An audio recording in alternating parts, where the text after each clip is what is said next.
Bienvenidos a Crónicas Directo Bogotá, un espacio para narrar la ciudad. Hoy, desde nuestras casas. 4 factores diferentes y un mismo resultado: el deterioramiento de la calidad del aire en Bogotá, la cual se encuentra en estado crítico la mayor parte del año, excepto en esta época de cuarentena nacional. Los vehículos que utilizamos y las fábricas, al contrario de lo que se cree, no son los únicos elementos que afectan la calidad del aire en Bogotá. Lo que es cierto es que nuestro estilo de vida arroja muchos peligros al aire que respiramos y, aunque sabemos que están presentes, poco se hace para solucionarlos, a pesar de lo nocivos que son para nuestra salud. No solo viene de los vehículos de combustión interna, también viene de procesos como de la creación de, la manufactura de acero, que es un proceso que también emite muchos gases de efecto invernadero. También la producción de cosas como el ladrillo o el cemento. Y por último, en el caso de ciudades como Bogotá, parte de ese material particulado viene de la quema de zonas de agricultura o de bosques en otras regiones del país. Los medios de transporte y su fuente de energía, además del humo producido por las fábricas, liberan las partículas PM2.5, que son las principales causantes de la mala calidad del aire en Bogotá. El problema se magnifica debido a la cantidad de vehículos que día a día se mueven en la capital. La fuente energética de diferentes sistemas, tanto de transporte como de industria, que son los combustibles fósiles. Estos son gas natural, carbón y petróleo. Y el petróleo tenemos muchos derivados: gasolina, diésel, ACPM, entre otros. En época de lluvias, el 70% de las emisiones de estas partículas son causadas por ambos factores. Por eso, es necesario buscar soluciones reales para intentar revertir la situación. Entonces, es interesante atacar motos, carros y sistema público.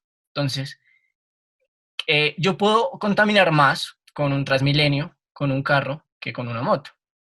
Pero ¿cuánto muevo más en pasajeros en un vehículo, en un carro, en una moto? Pero no solo son estos factores internos los que generan problemas en la ciudad, sino que las partículas contaminantes provenientes del exterior llegan a Bogotá debido a las cambiantes corrientes de aire, haciendo que la calidad del aire empeore, sobre todo durante las épocas de sequía. También hay una serie de factores externos que vienen de lejos, ¿no es cierto?, que tienen que ver, por ejemplo, con todo el problema de las quemas de los bosques que está sufriendo el país en este momento, desafortunadamente en la Amazonia, en el sur de la Orinoquia, y también con lo que son las prácticas habituales agrícolas de quemas en diferentes partes de la región. También se suma la problemática de las quemas de cultivos que se presentan sobre todo en los llanos orientales y que llegan a la sabana a través de las corrientes de aire. Directo Bogotá intentó hablar con fuentes del IDEAM, pero no dieron ninguna declaración frente al tema. Eso uno lo puede ver en Colombia específicamente. Quienes conocen, por ejemplo, la región del Valle del Cauca, donde después de la cosecha de la caña, una vez ya se ha recogido toda la caña, se quema lo que sobra. Y eso se quema pues básicamente para devastar el terreno y después volver a sembrar. Los elementos aumentan la problemática para Bogotá. Sin embargo, no se puede dejar a un lado la posición geográfica de la ciudad, que no ayuda a la buena calidad del aire. Ahora, si tengo vientos que vienen de un costado, ¿sí?, occidental, van a arrastrar mis contaminantes a la montaña, ¿sí? Por densidades, los contaminantes se quedan abajo porque son más pesados que el aire. Entonces, digamos que no pueden, subir tanto por su tema de peso, de densidad. La problemática actual por la que pasa el mundo entero le ha dado un respiro al aire de la ciudad. La baja circulación vehicular y la incertidumbre de la reactivación de la economía, que no permite a las fábricas funcionar de manera normal, han generado cambios positivos en la calidad del aire que respiramos los bogotanos. En este momento el aire de la ciudad ha mejorado en un 81%. Este cambio se debe principalmente a las condiciones meteorológicas, a nuestro clima, y al cambio en los patrones de viento. El viento se ha modificado tanto en su dirección como en su intensidad, y ya nos está trayendo el resultado, el material particulado resultado de los incendios forestales y las quemas agropecuarias. La pandemia mundial ha traído cambios significativos en el aire de la ciudad. Los factores que afectan su calidad están suspendidos temporalmente. Estas innovaciones tecnológicas ayudan a reducir contaminación. No voy a lograr contaminación cero, ¿ok? Pero puedo reducirlo. Y también tomo decisiones como sembrar en mi casa, decisiones que vayan en pro del planeta. Producir alimentos permite reducir el impacto o mi huella de carbono. Solo la sumatoria de esfuerzos individuales puede traer un cambio real en esta situación. La ciudad necesita un mejor aire y nosotros somos quienes debemos contribuir a esta causa. El salto a la educación virtual reflejó una vez más la desigualdad en Colombia. Esta problemática no se limita únicamente a los estudiantes que no tienen un equipo necesario o que no cuentan con una conexión a la red, sino que también evalúa el comportamiento de las empresas de comunicaciones y el aumento en la carga de responsabilidades de las mujeres. La educación virtual para niños, niñas y adolescentes se implementó de un momento a otro debido a la cuarentena, evidenciando la profunda desigualdad socioeconómica del país. El 20% de los estudiantes afirman no tener ningún contacto con la escuela, lo que podría uno aproximarse a que son estudiantes que están en este riesgo de poderse retirar debido a la imposibilidad de comunicarse con su escuela, con sus maestros y poder continuar con el proceso educativo. La mayoría de los niños y jóvenes que van a la educación privada, o sea, los 513.000, normalmente ellos tienen computador, tienen conexiones. La otra situación que es muy diferente es la de los colegios oficiales. El dato es que de los 771.000, el 30% no tiene ni computador ni conexión a internet. Esto quiere decir que de los alumnos registrados en colegios oficiales de Bogotá, hay de 220.000 a 230.000 estudiantes que quedan excluidos de la educación. También en algunos sitios existe lo que yo llamo hacinamiento virtual, y es que puede vivir padre y madre con 3 hijos y solamente tienen un computador y la conexión a internet. Nosotros contamos en este momento solo con un computador y pues los celulares de nosotros que no son de muy alta gama. En ocasiones se presentan actividades al mismo tiempo de las 3, de mis 2 hijas y mías. Tengo reunión en el trabajo, ellas tienen alguna evaluación virtual. Además, Colombia ocupa el puesto 132 a nivel mundial, con una velocidad de descarga de 3.48 megabytes por segundo y como mínimo, para una llamada grupal de 7 personas en Skype, se necesitan 8 megabytes por segundo. A mí me sorprende muchísimo la baja apropiación de la situación que han tenido los operadores que proveen servicios de Internet. De verdad me parece increíble. Es decir, nuestros estudiantes necesitan conectividad y eso es urgente porque la conectividad llegó para quedarse. Sí, hay bastante queja que el programa lo saca, que las cámaras de pronto no funcionan bien, entonces sí, el colegio optó por comprar la licencia pues para no tener tantas dificultades. El problema no se limita a la conectividad. Hay quienes aún teniendo el equipo necesario para recibir clases identifican otras dificultades. Por ejemplo, en una encuesta en Chile encontraron que el 63% de los muchachos decían que estaban muy aburridos en casa. Y muchas de esas cosas con seguridad se reproducen en Bogotá.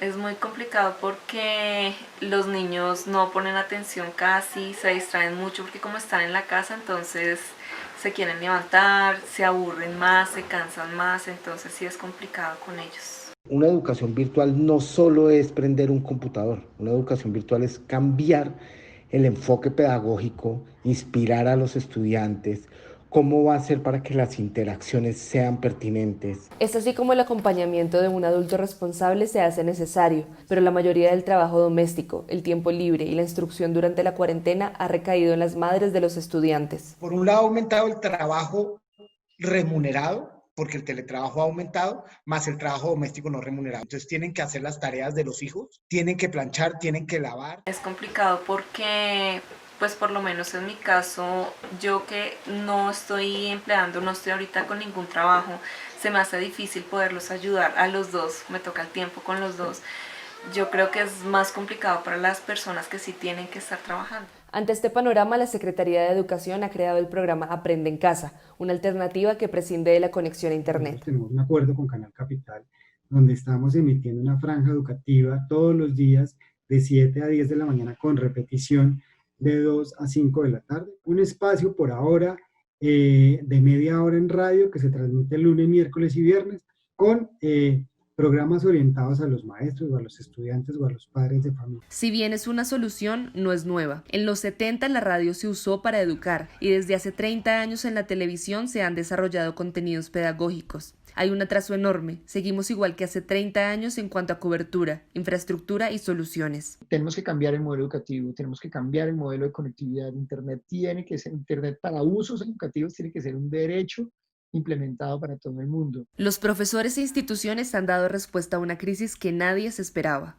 Hemos aprendido a que sí es posible que mediante el arte, mediante la comunicación que involucra la piel, los sentidos, también estemos sintiéndolo aquí a través de estos medios. Sin embargo, las fallas del sistema educativo son evidentes. A manera de conclusión, el sistema educativo durante el tiempo que dure la pandemia y la situación de educar a distancia no hará más que ampliar y reproducir brechas sociales entre los estudiantes que tienen menos riqueza socioeconómica y cultural frente a los hijos de las familias de mayor riqueza. El encierro, el constante flujo de información relacionada con la pandemia y los cuidados que se tienen que tener frente a esta han generado nuevas complicaciones relacionadas con la salud mental. Expertos nos cuentan cómo influye la cuarentena en esta problemática. Según el Asian Journal of Psychiatry, el potencial riesgo de infección con COVID-19 puede derivar en un amplio rango de efectos psicológicos y de comportamiento. Se ha informado sobre distintas respuestas del cuerpo al estrés que ocasiona la crisis actual, entre las que está el insomnio, ataques de pánico, ansiedad y miedo al contagio. Yo jamás he tenido pavor por los gérmenes, pero empecé a desarrollar comportamientos germófobos y me obsesioné. Pero a su vez estaba luchando con que realmente mi cuerpo necesitaba y pedía por un contacto humano. Fue después de un ataque de pánico que Juliana decidió acudir a una cita virtual con un psicólogo de su EPS, quien a su vez la remitió a psiquiatría, ya que sus episodios comenzaron a agravarse de manera exponencial. Me encontraron mis vecinos llorando porque sentía que la casa se me estaba quedando chiquita. Yo sentía que yo era un gigante, las manos, las piernas, todo el cuerpo se me salía de la casa por las ventanas y las puertas. Me diagnosticaron TAP, trastorno afectivo bipolar, y también una tendencia a maníaco-depresiva. Son muchos más los casos que aparecen, por eso psiquiatras expertos explican los posibles cambios en nuestro comportamiento. Al individuo no lo podemos entender como un ser aislado, nosotros hacemos parte de todo un sistema. Es la primera vez en todo el mundo donde absolutamente todos somos vulnerables, pero al estar en estos momentos todos vulnerables a una infección de la que no conocemos absolutamente nada porque apenas estamos descubriendo sobre este nuevo virus, hace que todos nos paralicemos, que todos tengamos miedo de lo que pueda pasar. El confinamiento es una situación que todos la estamos experimentando. Con él, la ansiedad y la depresión hacen de las suyas y podrían afectarnos a todos. Primero tratamos la ansiedad como miedo. La ansiedad es normal, pero cuando hay una amenaza que se mantiene en el tiempo, pasa a ser patológica. Ahí es cuando empiezo con problemas de sueño, con problemas del apetito. Si te das cuenta, uno abre el celular, mira las redes sociales, mira las noticias, prendes el televisor, ves las noticias, prendes la radio, todo tiene que ver con el coronavirus. A raíz de la cuarentena decretada por el gobierno, los médicos han tenido que adoptar un trato especial a los pacientes que atienden, pues ya no deben fijarse solo en sus síntomas físicos, sino también en su salud mental. Hay mucha gente angustiada por el solo hecho de permanecer sola y nos ha tocado no solamente hacer de médicos, sino también algo de psicología para darle un poco de tranquilidad a la gente, para que acepte la situación, porque creo que es lo más difícil para todos nosotros, aceptar que nuestro ritmo de vida cambió. Un médico atendía a 3 pacientes por hora, con un promedio de 25 por día. Ahora, como sus labores se expanden en brindar tranquilidad emocional, solo atienden entre 12 y 15 pacientes por jornada.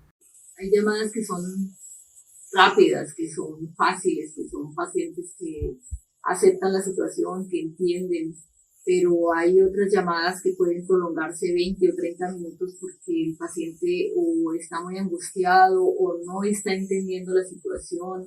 Según el estudio realizado por Profamilia, hay un grupo de encuestados identificados como los que sufren la cuarentena, que corresponden al 26% del total de la muestra. En este grupo, el 73% ha sufrido de ansiedad y depresión. Para los psicólogos, llevar a cabo una consulta virtual requiere buena señal, internet, sonido, fluidez en la conversación y un espacio privado. Lo que he notado es que tanto en adolescentes como en adultos es más fácil porque finalmente yo estoy viendo al paciente y logro leer y logro ver las respuestas y las actitudes del paciente frente a lo que estamos trabajando.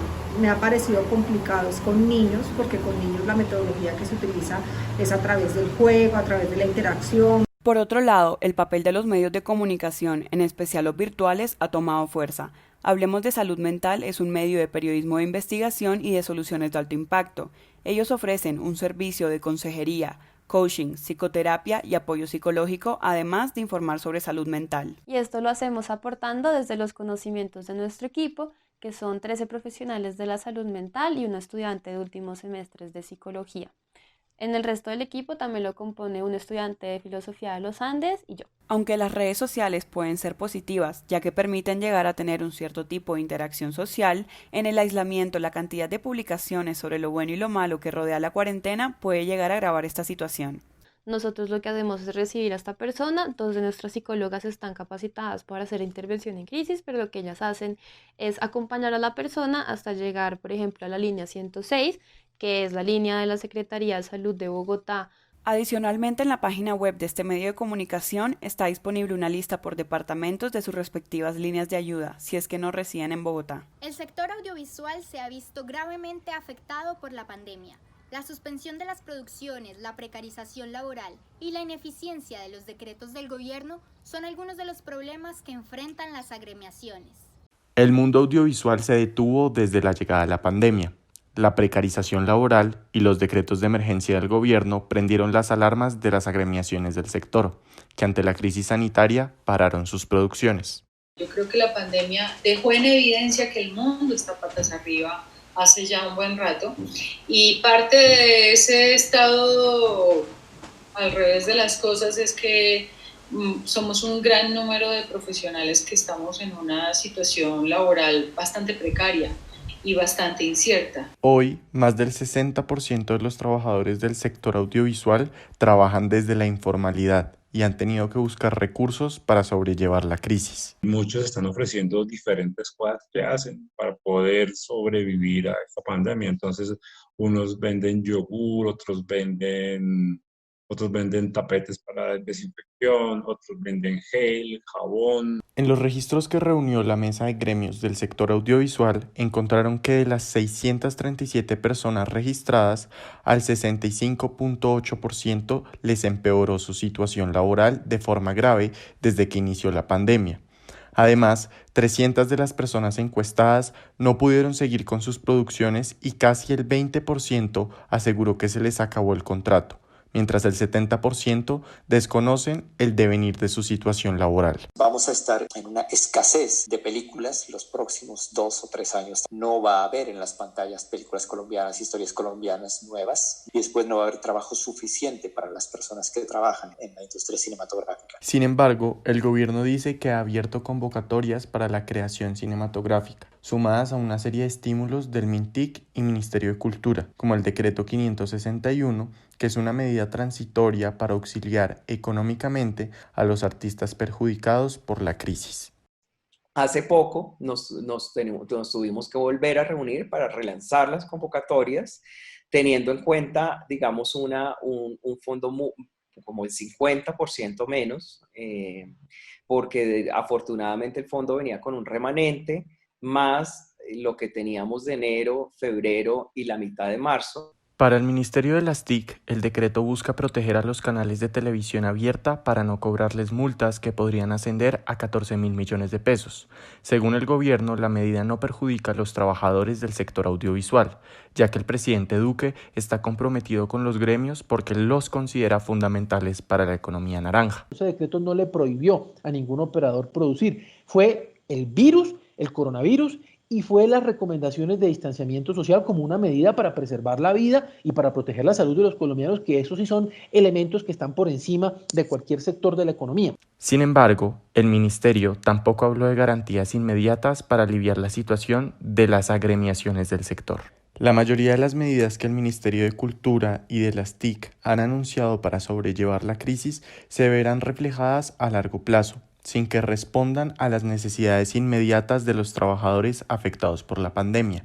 Entre estas, el Decreto 516, expedido como una medida de emergencia que ha sido criticado por el mundo audiovisual. Pero a quien le corresponde, digamos, tomar medidas en el asunto para garantizar la dignidad de los trabajadores, pues es el Estado, a través del Ministerio de Cultura y el TIC, Proimágenes, pero hasta el momento pues esas medidas son insuficientes y quizás enfocadas hacia otros aspectos que no son realmente relevantes, como por ejemplo el decreto 516. El decreto 516 es una medida de emergencia tomada por el presidente de la República. El núcleo central inhabilita, durante el estado de emergencia, el artículo 33 de la Ley 182 de 1995. Este artículo establece lo que se conoce como una cuota de pantalla para canales nacionales. De las 7 de la noche a las 10:30 de la noche, también conocido como horario AAA, el 70% de la programación debe ser producción nacional.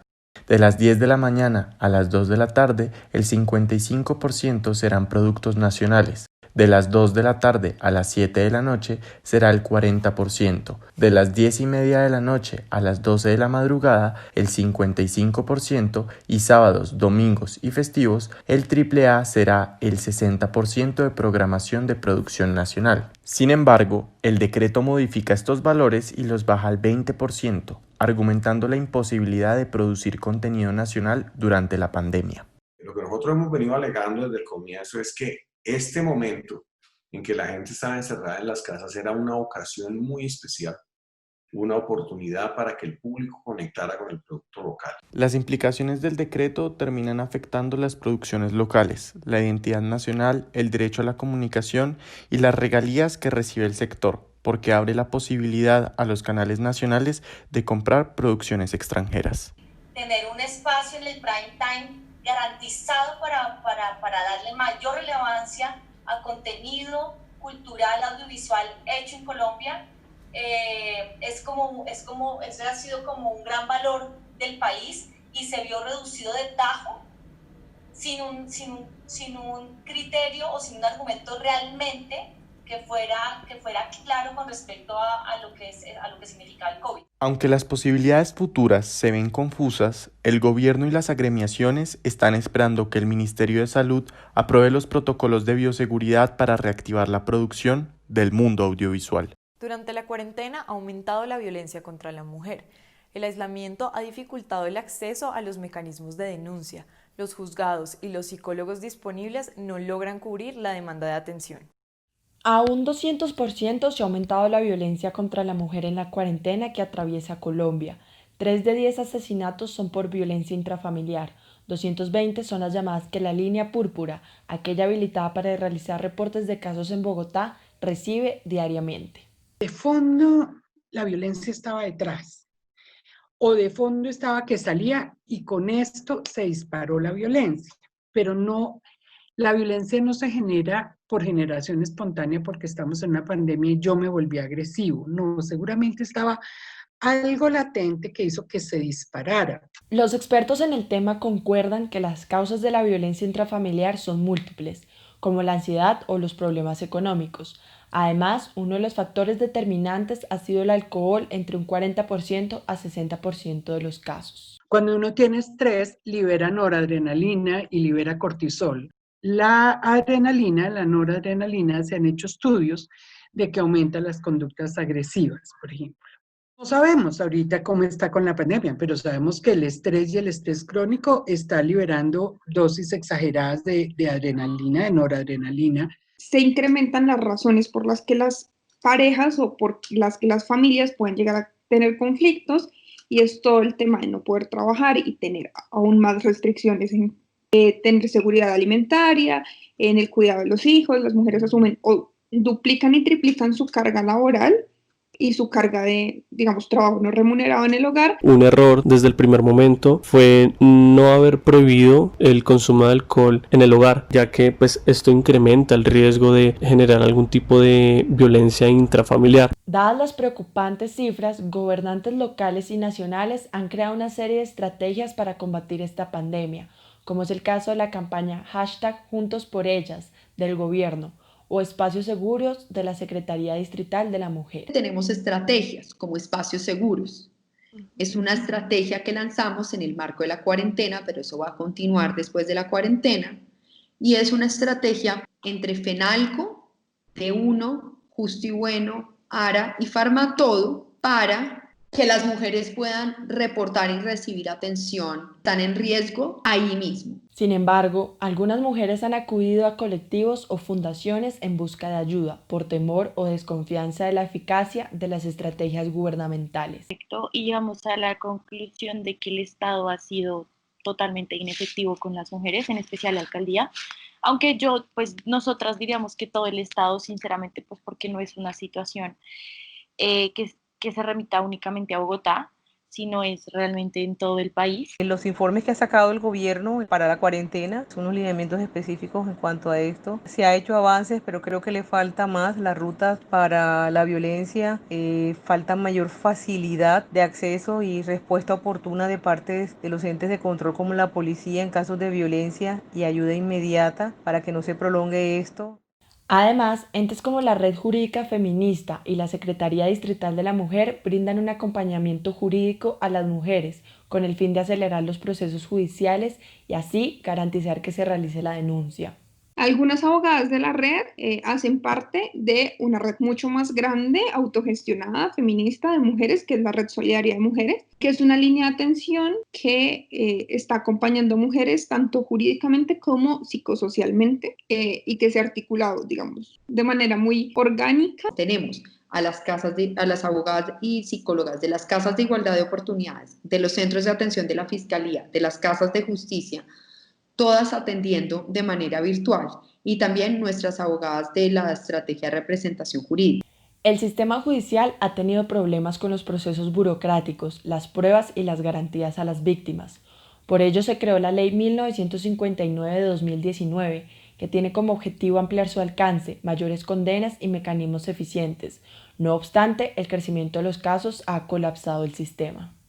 Resulta que la Fiscalía General de la Nación, que es el órgano de persecución penal de todas las conductas punibles en el Estado, no cuenta con los números de los fiscales requeridos o que se requieren para tramitar las denuncias. Hay un promedio de 80 fiscales, pero son muy pocos fiscales para adelantar los casos. Por ejemplo, en Bogotá, con una población de más de 10 millones de habitantes, requiere de unos 1.000 fiscales. Este es el panorama de la violencia contra la mujer en Bogotá, aunque es una problemática que si bien venía en aumento, ha sumado muchos más casos y de hecho es cuestionada a nivel internacional. Esto ha sido todo por hoy. Nos vemos en una próxima emisión.